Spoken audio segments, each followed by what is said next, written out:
नमस्कार, मैं हूं डॉक्टर नीलम मोहन, बच्चों की लिवर की स्पेशलिस्ट, लिवर ट्रांसप्लांट की स्पेशलिस्ट, गैस्ट्रोएंट्रोलॉजिस्ट, न्यूट्रिशनिस्ट एंड अभी हमने 3 केस सीरीज़ बात किए थे लिवर ट्रांसप्लांट की। पहला केस सीरीज था कि what is liver transplantation and who can donate liver. Second हमने सीरीज़ की थी what are the indications of liver transplantation, liver transplant किसको ज़रूरत है। थर्ड सीरीज़ में हमने बात की लिवर ट्रांसप्लांट सर्जरी की, किस तरीके से pre transplant evaluation, operation theatre और आईसीयू और वार्ड के बारे में केयर किया जाता है। और आज अभी हम केस सीरीज़ 4 की बात कर रहे हैं। केस सीरीज 4 में आपको मैं बताऊंगी कि ट्रांसप्लांट के बाद जब आप बच्चे की छुट्टी हो गई है उसके बाद उसका क्या केयर और लॉन्ग टर्म क्या सक्सेस रेट है, क्या कॉम्प्लिकेशंस, क्या फॉलो। तो जब एक बच्चा डिस्चार्ज हो जाता है लिवर ट्रांसप्लांट करके हॉस्पिटल से, उसकी रिकवरी होने में वीक्स टू मंथ्स लग सकते हैं depending on the status of the patient, किस तरीके से वो कितना सिक था ट्रांसप्लांट से पहले। क्या वो बच्चा स्कूल जा सकता है? जी हाँ, बिल्कुल। वो बच्चा यूजुअली विद इन 2-3 मंथ्स के बाद will go to school, normal अपनी एक्टिविटीज़ कर सकता है। डॉक्टर से पूछने के बाद उसके क्या प्रिकॉशंस है, नॉर्मल डाइट खा सकता है, हाइजीन की ज़रूरत है, सफाई की, खाने में पानी में सफाई की बेहद ज़रूरी है जो हम बताते हैं, क्योंकि बच्चा इम्यूनोसप्रेशन पे है, उसे इन्फेक्शन नहीं होना चाहिए। शुरू में पहले 3 महीने ज़्यादा इम्यूनोसप्रेशन हो दी जाती है क्योंकि बॉडी फिर आहिस्ता आहिस्ता समझ जाती है कि ये पराया नहीं है, वो उस लिवर को अपना समझना शुरू करती है। जैसे जैसे वो अपना लिवर को समझती है, उसको रिजेक्ट नहीं करती है, हम हमारी दवाई को कम करना शुरू कर देते हैं इम्यूनोसप्रेशन। तो इम्यूनोसप्रेशन कम होती चली जाती है जैसे जैसे टाइम बीतता चले जाता है। तो पहले 3 महीने में जब ज़्यादा होती है दैट टाइम हम सारे प्रिकॉशंस आपको ज़्यादा देते हैं, क्राउड्स में नहीं रहे, लेस क्राउडेड रहे। लेकिन बाद में वो बच्चा या बड़ा जिसका ट्रांसप्लांट होता है वो सब कुछ करता है, फिज़िकल एक्टिविटी नॉर्मल करना, मॉल्स में जाना, खाना खाना। और एक्टिविटी की जब बात होती है तो मैं आपको बता दूं, लिवर ट्रांसप्लांट के बच्चे माउंट एवरेस्ट तक भी जा चुके हैं। तो ऐसा कोई नहीं कि उनकी एक्टिविटी फिटनेस का आपको ध्यान रखना है एंड दे कैन डू, मतलब they are able to do everything that a normal person can do once they are transplanted. तो ऐसे नहीं है कि ट्रांसप्लांट की लिवर की उम्र कुछ 5 साल है या 10 साल है, नहीं।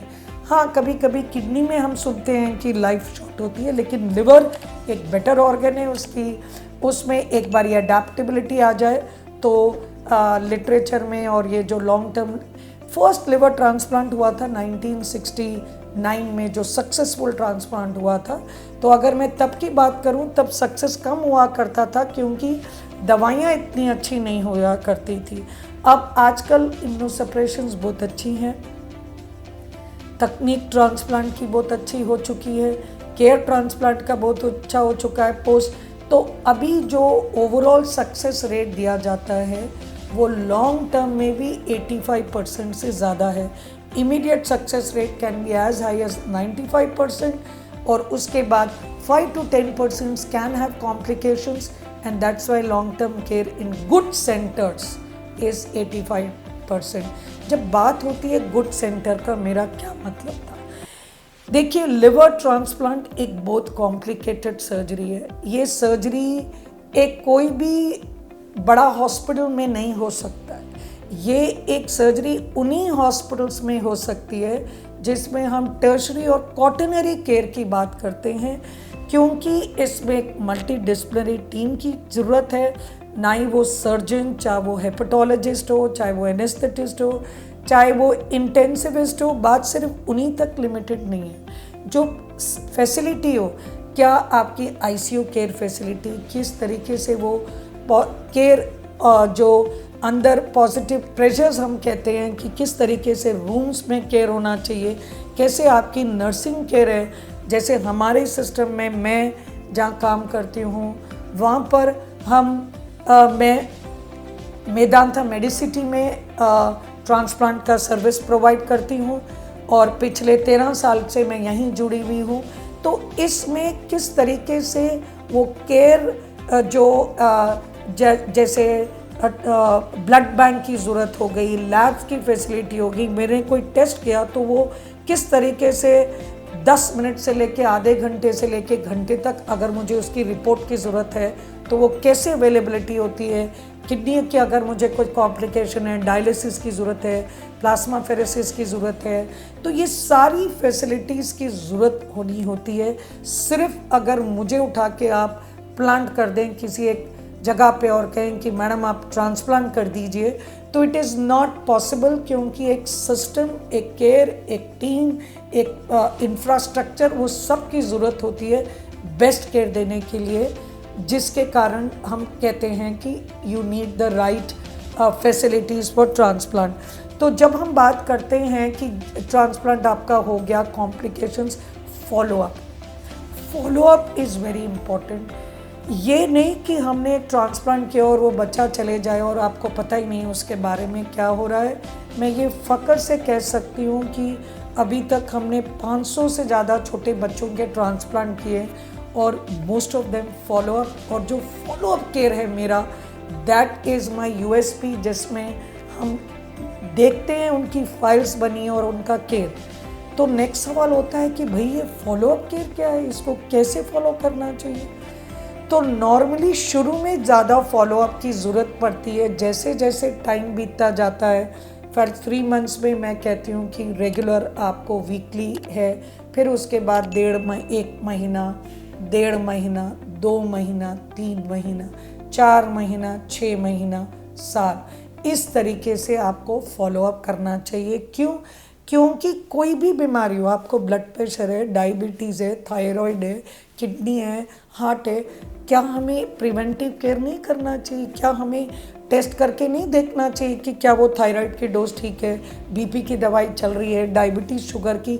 उसी तरीके से जो हम ट्रांसप्लांट करते हैं, हमें देखना होता है कि क्या वो लिवर ठीक से काम कर रहा है, या जो मैं दवाई दे रही हूँ उसका लेवल, डोज ठीक है, इम्यूनोसप्रेशन का, उसका कोई साइड इफ़ेक्ट तो नहीं है, किडनी का टेस्ट ठीक है। तो इस तरीके से फॉलोअप का केयर हम करते हैं, जो ऑनलाइन हो जाता है। ज़रूरी नहीं है कि पेशेंट को आना हो, ये ऑनलाइन केयर होता है और उस तरीके से फॉलोअप होता है।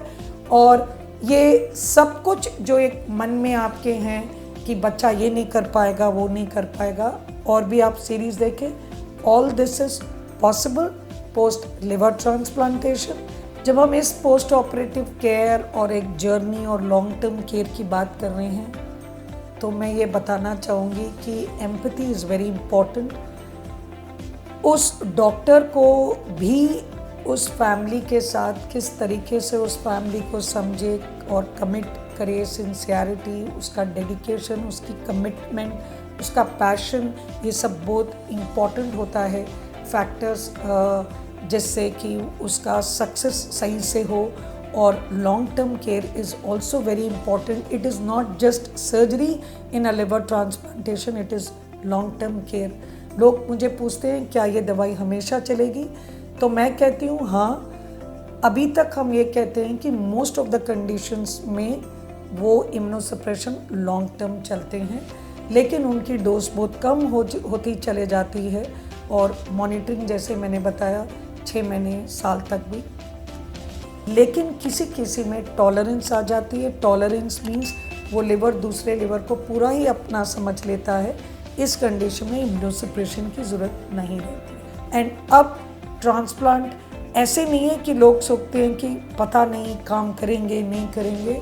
अब हमारी टीम ने 4000 ट्रांसप्लांट कर चुके हैं और ये इस तरीके से हमारा सक्सेस रेट अच्छा है और हम पोस्ट ऑपरेटिव केयर भी दे पाते हैं।